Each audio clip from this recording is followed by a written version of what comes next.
અત્યારે ગાંધીનગરમાં મતદાન ચાલી રહ્યું છે।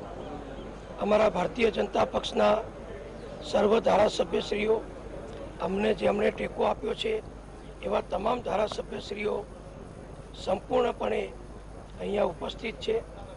બધાએ તબક્કાવાર જેમને વોટિંગ કરવાનું છે અને જેમને જે ઉમેદવારને મત આપવાનો છે એ નામની જાણકારી સવારે જ બધા ધારાસભ્યશ્રીઓને આપી દેવામાં આવી છે અને એ પ્રમાણે ત્રણેય ઉમેદવારો માટે એટલે કે માનનીય અમિતભાઈ શાહ, માનનીય સ્મૃતિબેન ઈરાની અને માનનીય બલવંતસિંહજી માટે જે મત આપવાના છે એ પ્રમાણે અમારા ધારાસભ્યનું મતદાન મોટા પ્રમાણમાં અત્યારે પૂર્ણ થઈ ચૂક્યું છે અને જે બાકી છે એ પણ બધા જ અહીંયા ઉપસ્થિત છે। એટલે જેમ જેમ વ્યવસ્થા છે એ પ્રમાણે બધા જ ધારાસભ્યશ્રીઓ સંપૂર્ણપણે વોટિંગ કરી અને અમારા ત્રણેય ઉમેદવારને જેમના જેમના મતની ફાળવણી કરવામાં આવી છે એમને મત આપશે।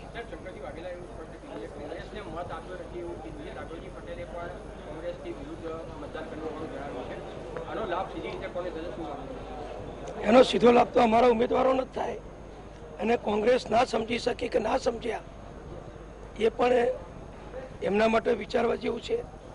માનનીય શંકરસિંહજીએ તો વિપક્ષના નેતા તરીકે ઘણા વખત પહેલાં જ રાજીનામું આપી દીધું। એમની નારાજગી એ કોઈ રાતોરાત ઊભી થયેલી નહોતી।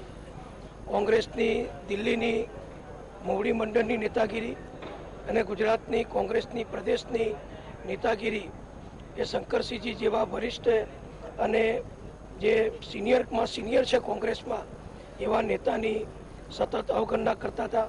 એમના કોઈ સૂચનો સ્વીકારતા નહોતા, એમનું કોઈ માર્ગદર્શન મેળવતા નહોતા અને એમની જે અવગણના થઈ એમને અપમાનજનક લાગી અને એના કારણે શંકરસિંહજીએ એમણે જે વિપક્ષના નેતા તરીકે રાજીનામું આપ્યું અને એમની સાથે એમના અન્ય સાથી ધારાસભ્યોએ પણ રાજીનામાનો દોર જે શરૂ કર્યો એ જોતા બધાને સ્પષ્ટ સમજાતું હતું।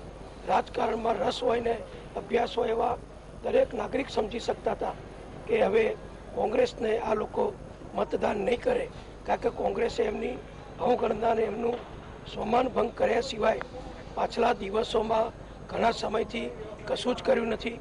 કોંગ્રેસમાં જે રીતે ગ્રુપ છે, જૂથવાદ છે, મોવડી મંડળ અને પ્રદેશની નેતાગીરી એ બધી વહેંચાયેલી છે એટલે અમને તો સંપૂર્ણ વિશ્વાસ હતો કે આ બધા જ મત અમને મળશે અને આજે જાહેર થયું છે એ સિવાય પણ અન્ય ધારાસભ્યશ્રીઓના મત પણ અમને મળે એવો અમને વિશ્વાસ છે અને અમારા ત્રણેય ઉમેદવારોનો વિજય થશે એ અમને સંપૂર્ણ વિશ્વાસ છે।